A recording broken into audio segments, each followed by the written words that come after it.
Started. Hey, welcome to the Super Secret Sex Show. We have an amazing guest today. Clara, hi, welcome. Glad you're here.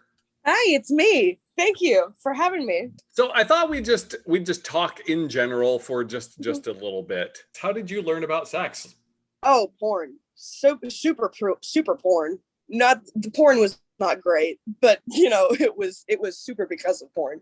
Very unfortunate things very early, and did not want to ask what they were. Just kept looking. I found it by accident. On my mom's computer, not my dad's. Uh, which is a stereotype we need to get rid of. Women do watch porn. Um, Most of it is not for us, I feel, or at least not for me. There's some very I wouldn't say degrading, because if you're into that kind of kink, whatever you're looking up, then it's not degrading for you, but harmful, I believe, for the state of uh let's say women and non-endowed uh peoples in the bedroom. It's maybe not the best look for us sometimes. Um, with the tortures of things and what such, and the tyings down. Um, BDSM's fine. That's all chill, but most of this is not actually that. Porn online it's so easy to accidentally find yourself as a young person watching something that is way beyond your comprehension. Oh yeah, yeah, and skill level. I still can't do half the stuff I see. Well, you and I are not like sex professionals like the No, people that we see online. I am no. hoping they're professionals anyway, because they deserve to get paid for some of the stuff that they're They doing. they get the big bucks. They're the big ticket items at the at the fair. Yeah. I enjoy having the access to porn that we have in today's society, but I worry about the young folks because it's not like you search for things and then like it slowly gets you used to what is sex. No, it just presents Yeah. the entire width and breadth of humanity's sexual experience right there on the front page. And Yeah. how is a kid supposed to know what's the thing to start with, what's the thing I can learn from, and what is the thing that's going to hurt or kill somebody? See, and what's unfortunate about that is it's very libertarian, isn't it? Just how the internet is set up. It's sort of at a you're the parent and you better figure it out. Like, I don't know what my kid's juggling at any given point, and I know half those kids have phones at home and they have tablets, but they they have the capability. They're provided with the tools. I used to run a middle school computer lab back, a long time ago. The internet was still a thing. So all the time, probably once a week, I would just casually walk past. And, middle schoolers, they have no chill. And middle No. schoolers, they are not as slick as they think they are. So about once a week, I would see some kid looking up porn on the school computer. Yeah. And so that was a lovely conversation that I had with middle schoolers all the time. That I Yeah. understand that you're curious about this sort of thing.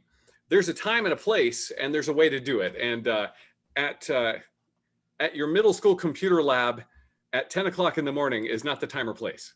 With me in the room, you know what? I'm sure it's very funny, whatever you're doing, Gregory, but I would rather not know what you're into. Like, Most of the kids at that time, they were just looking for pictures of naked people. That's all they wanted to see, as yeah. far as I could And tell. that's, you know what? They do kind of start out looking for, that's what all of us do. We start out looking for what we know, right? Yes. And yeah, so for a long time when I was younger, my parents both walked around the house naked, like longer than I would think most people are like okay with it. I was probably 7 or 8, when they stopped, which is older than 3, which is the age most parents, I believe, stop doing that. That's a good question. I wonder what is the norm. Yeah. And you know what?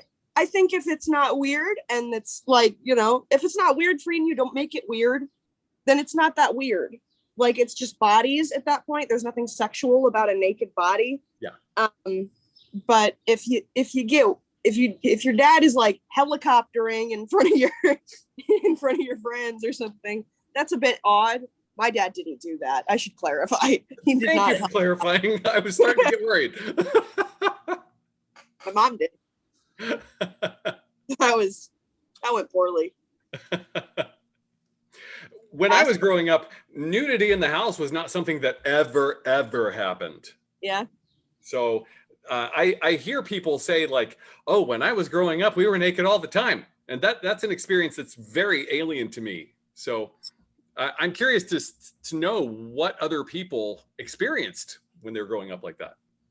Yeah, it's I kind of figured it out around the age of 5 or 6 that like, oh, other people's families don't do this.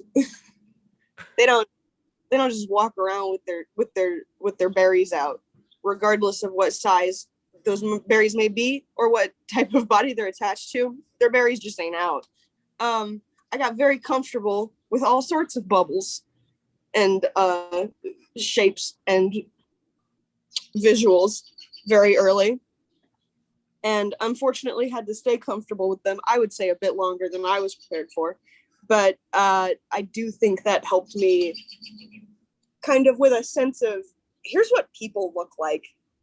Like, you're not going to meet a Chris Pine every day. You got to go to a gym and you got to work out a long time to meet a Chris, because it's either going to be after being at the gym for a long time that you meet that guy, or it's going to be you after being at the gym for a long time. You become that guy. So that seems really hard. It does. So easy route. Just be fine with a little pudge and scrudge. There you go. and it's I'm happy with my life that way. Zach has a little pudge that he's not happy with. I adore it. I love it. You are a married person, yes? Yes, I am. Nice. And is being a married person everything that you thought it would be, or have some things surprised you? I think the ease of it surprised me. Not much changed after we got married. It was just like easier to convince very shitty people at bars not to hit on me because of this weird idea of ownership, So there's that. It's a crappy thing that is what you have to do, but thank goodness it works, I guess. Yeah, see, and that's the thing, is I actually have owned several wedding rings throughout my life to prevent it.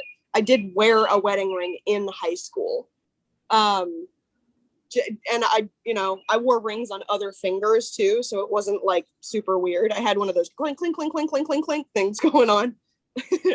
But yeah, I would take off the other rings when I'd go out with my friends and just be like, yeah, and I'm just chilling with my buds, which apparently was a good move, because when I was about 16 years old, I was hanging out at the art center a lot, and a grown ass man came up to me after a show I was in one day and asked me if I wanted to go get a beer with him. And I said, how old do you think I am? And he said, college, which is not an age. And I told him I was 16. And he goes, oh, coffee? Which was the funniest day of my life up until that point. But also, in retrospect, quite scary. So I am glad I did have the ring on me. The fact that we have to prepare our young girls to deal with grown-ass men who should know better is ridiculous. Yeah. I cannot imagine myself, even 10 years ago, asking out a 16-year-old. Nope. And he wasn't like an old dude, but he had to have been like 27, 28, which, uh-uh, uh-uh. Clara, that was so much fun. Will you come back again? I absolutely will, but I only if I can wear this same shirt. Well, I'll do the same then. How about that? Okay. Okay.